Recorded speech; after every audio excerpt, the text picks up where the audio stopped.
끊임없이 의심하라. 이 말은 어떻게 보면 참 멋진 말입니다.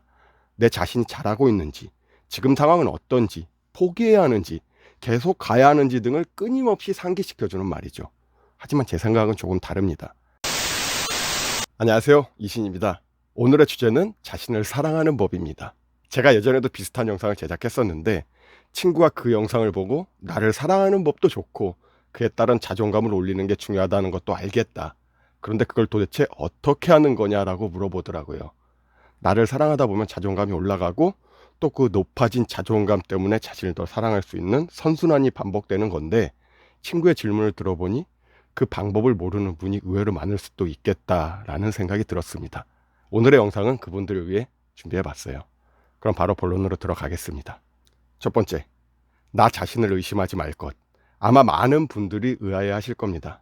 아니, 지금 내가 잘하고 있는지 잘못됐는지 나 자신을 의심해 봐야 알 수 있는 것들이 많은데 그걸 하지 말라니 이게 무슨 소린가? 네, 맞습니다. 반성의 시간은 중요하고 그를 위한 의심은 꼭 필요해요. 어찌 보면 당연하죠. 근데 제가 드리고 싶은 말은 현재 내가 하고 있는 일이나 사업에 대한 의심은 독이 될 수 있다고 말하고 싶은 거예요. 내가 잘하고 있나? 잘못되면 어떻게 하지? 이런 생각들은 나를 괴롭히는 건 물론이고 조그만 시련이 닥쳐도 의심과 포기를 반복하게 만듭니다. 그럼 어떻게 해야 될까요? 의심은 나의 계획이나 목표의 방향성을 정하기 전까지입니다. 그 후엔 내 판단을 믿는 게 맞아요. 끊임없이 의심하라. 이 말은 어떻게 보면 참 멋진 말입니다. 내 자신이 잘하고 있는지, 지금 상황은 어떤지, 포기해야 하는지, 계속 가야 하는지 등을 끊임없이 상기시켜주는 말이죠. 하지만 제 생각은 조금 다릅니다. 그럼 그 의심의 끝은 과연 언제가 될까요? 그로 인해 나의 선택을 바꾸었다면 그때는 그 끝이 보이게 될까요? 아닙니다. 꼬리에 꼬리를 물고 또 다른 의문을 남길 거예요. 그 모든 질문에 다 정답을 내기란 불가능합니다.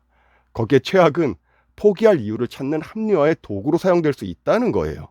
말했듯이 의심은 나의 방향을 선택하기 전에 하는 게 맞습니다. 단, 납득할 수 있는 답을 얻기 위해 몇 날 며칠을 고민해도 좋아요. 때에 따라선 한 달, 두 달이 될 수도 있겠죠. 그만큼 충분히 고민했다면 어떤 선택이라도 나에게 그게 옳은 판단일 겁니다. 그럼 그때부터는 의심이 아니라 나의 선택의 방법을 찾아야 되는 게 맞아요. 다시 한번 말하지만 모든 일에 정답은 없습니다. 충분히 고민한 선택은 내가 믿어줘야 돼요. 그게 내가 앞으로 나갈 수 있는 근거가 되고 이 행위의 반복이 결국 나 자신을 성장시키는 자존감의 열쇠가 됩니다. 의심은 판단하고 실행에 옮기기 전까지예요. 그 이후엔 내 선택을 믿고 그대로 나아가면 됩니다. 기억하세요. 나를 믿어야 나를 사랑할 수 있습니다.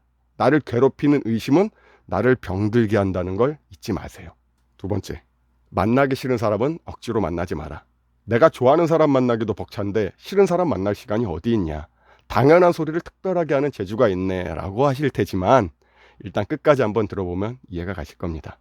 제가 말하는 만나기 싫은 사람은 초면에 무례함을 보였던 사람이나 몇 번 보지는 않았지만 뭐 재미도 없고 나랑 코드가 안 맞는 특별히 잘못된 점은 없으나 그냥 싫은 사람을 말하는 게 아니에요. 그런 사람은 고민할 필요 없이 그냥 안 보면 간단하죠. 제가 말하는 건 이미 알고 지내는 지인이나 친구, 심지어는 연인 관계에 있는 사람을 가리키는 겁니다. 아니, 그게 가능하냐? 친구와 연인을 만나기 싫을 수가 있냐? 할 테지만 네, 그럴 수 있습니다. 아니, 오히려 그들을 만나기 싫은데 억지로 만나야 할 때가 나 자신을 더 힘들고 지치게 하죠. 여러분은 솔직하게 만나고 싶은 친구와 만나기 싫은 친구가 있을 겁니다. 아니면 만나기 싫은 정도는 아니지만 그래도 굳이 내 시간을 할애해가며 만나야 할까? 라는 친구는 있을 거예요. 솔직히 저도 그런 사람이 있습니다. 싫은 사람은 아니지만 다른 좋은 사람들이 많은데 그 사람들을 뒤로 하고 만날 이유는 없죠. 그 사람을 포함한 다수의 사람들과 만날 상황이 생길 수는 있겠지만 단 둘이 만나는 경우는 거의 없을 겁니다. 아니라고요? 제가 나쁜 놈이라고요? 그렇게 생각하신다면 당신은 높은 확률로 만나기 싫은 사람을 억지로 만나고 있는 사람일 겁니다. 아니라면 제가 나쁜 놈이라고 생각할 리 없거든요. 제 말이 맞다고 생각하시는 분들은 그런 사람이 주위에 없거나 있어도 굳이 만나고 있지 않을 겁니다. 그것도 아니라면 자기 자신에게 솔직하지 못한 사람이겠죠. 다 똑같은 친구라고 하지만 사실 나에게는 친한 친구와 보통의 친구가 있기 마련입니다.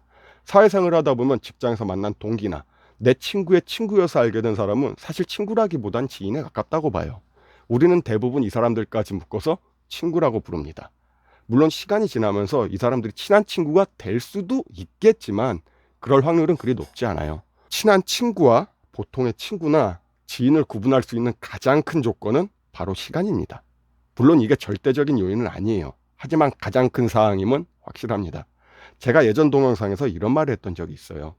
친구와 술은 오래될수록 좋다. 이건 내 인생에서 정말 중요한 몇 안 되는 친구를 말하는 거예요. 소위 말하는 베스트 프렌드죠. 이 말뜻은 오래돼서 좋은 친구라고 받아들일 수도 있지만 사실은 좋은 친구여서 오래되었다는 말이 맞다고 봅니다. 저는 후자 쪽에 더 무게를 싣고 싶어요. 5년, 10년을 지나 20년 지기를 바라보는 친구들은 이미 나와의 사이가 검증된 겁니다. 이 시간 동안 이 친구들과 나는 기쁜 일, 슬픈 일, 힘든 일을 함께 했을 거예요. 희노애락을 같이 느꼈다는 소리죠. 서로의 입장 차이와 갈등도 있었을 테고 심하게 싸우기도 했을 겁니다. 이 과정이 반복되며 그 사이는 더욱 견고하게 돼요. 마치 비 온 뒤 땅이 굳어지듯이 말이죠. 이런 사람들을 곁에 두고 굳이 내가 싫다는 사람이나 내가 싫어하는 사람을 만나며 시간 낭비할 필요가 없습니다. 지금 나의 연인이나 썸을 타는 이성도 마찬가지예요. 나는 남자친구가 보고 싶은데 남자친구가 나를 보고 싶어 하지 않으면 만나자고 하지 마세요. 나 자신을 사랑한다면 나를 소중하게 대해주지 않는 사람을 힘들어하며 만날 필요가 없습니다. 또 이런 마음으로 연애를 해야 상대도 나를 사랑할 확률이 높아져요. 결국 나 자신을 사랑해야 상대도 나를 사랑하게 된다는 말입니다. 지금 당장은 마음이 아프겠지만 이 시련을 잘 견디면 나는 그전보다 훨씬 성숙해져 있을 겁니다. 주위의 시선이나 평판이 두려워서 어쩔 수 없는 만남을 지속하신다면 지금이라도 멈추라고 말씀드리고 싶어요. 이것만큼 내 자신을 ഘ갉아먹고 시간 낭비하는 일도 드뭅니다. 만나기 싫은 사람과 어쩔 수 없이 만나야 할 때도 있긴 있겠지만 만나고 싶은 사람만 만나는 건 이기적인 게 아닙니다. 나에게 소중한 사람, 내가 좋아하는 사람만 만나기도 인생은 짧다는 걸 꼭 기억하시길 바라요. 제가 준비한 영상은 여기까지입니다. 오늘도 멋진 하루 되세요.